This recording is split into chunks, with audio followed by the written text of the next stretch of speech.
What are some important discussions you've noticed in the industry so far this year? So over the last year, we've thought about how do we talk about this? How can we give someone something that they can see, something tangible, to think about the challenge of this, and then start pulling out of that on how to actually have those conversations and make those decisions. So a Rubik's Cube has 6 sides. This one is based on my company's priorities: clean, safe, reliable, cost, lifestyle, and energy demand. Those are the things that are important to us. If you only solve one side of this, and like on this one I have the clean side solved, you basically have wrecked the rest of it. There is a way to solve all of this, and you have to work it together. You have to think about the trade-offs as you go through this.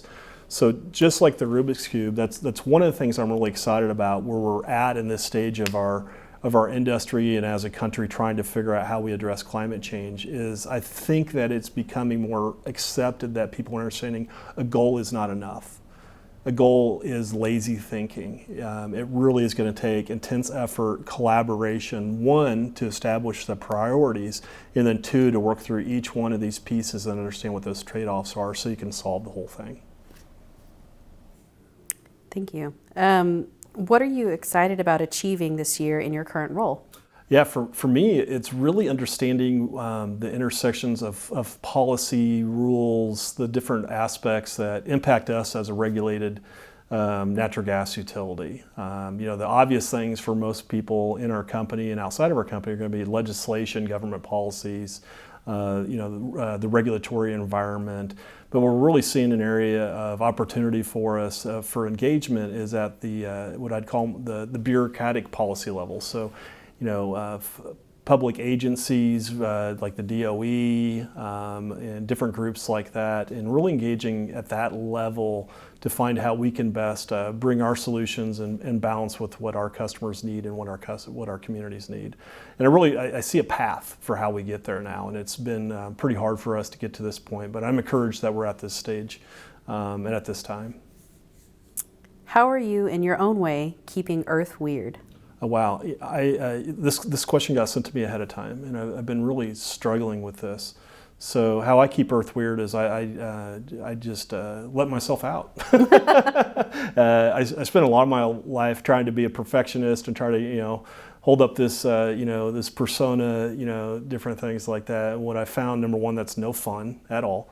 And number 2, as I've moved more and more into leadership roles, I really feel it's valuable to let yourself be vulnerable and authentic because people connect with that. People want to connect to other human beings. They don't want to connect to robots. So, another aspect that I try to do to not so much keep it weird, but really just value the weirdness in the world. Every one of us is weird. We just have to decide if we're going to let it show or not. And I love to read, and I love to collect stories. And years ago, I decided that I was going to focus every day on collecting stories. And so when I run into, a stranger in the airport or at the gas station or a coworker that maybe I don't know real well, I try to ask them questions to get to know their story and just look at life as really a collection of those. That's how I try to keep it weird. This theme for this year's ETS is focused on highlighting and elevating the humanity behind tech and businesses. What are you most proud of at One Gas that elevates human connection? Yeah, what I'm most proud of is that's the heart of a lot of what we do on a day-to-day basis as a company. We have been challenged with this new work environment with hybrid work structures where we don't get to connect in person all of the time. We don't have it figured out quite yet. I don't believe that we have it figured out quite yet. I prefer to go to the office every day because I prefer to be around people. I get a chance to interact, have those accidental conversations that become creative ideas.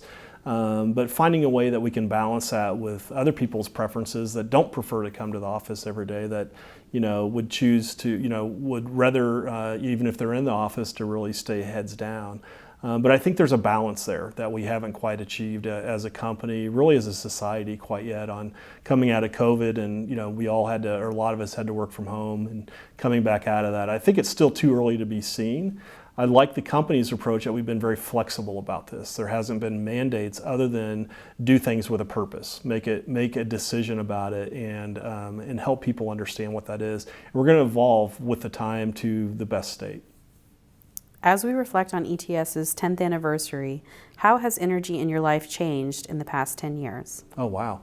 Energy changed a lot. I'm in the energy industry for one thing, but what I think is really goes back to the first question of what I'm excited about is I feel like we're finally at the point where we're having conversations at the deeper levels about where the real decisions are going to get made towards trying to address all of our priorities. If it's climate change and emissions, energy security, affordability, safety. We're at this stage, I think, where we've talked in a broad sense about this for at least a decade or more. Set out a lot of companies and countries and organizations put out big goals, and now we're at the stage where I think people are realizing that it's time to dig in and actually have the harder conversations about what we can actually get done and how to do it. We're at our 10th ETS, and this show has evolved significantly over that time. Have you undergone a similar evolution?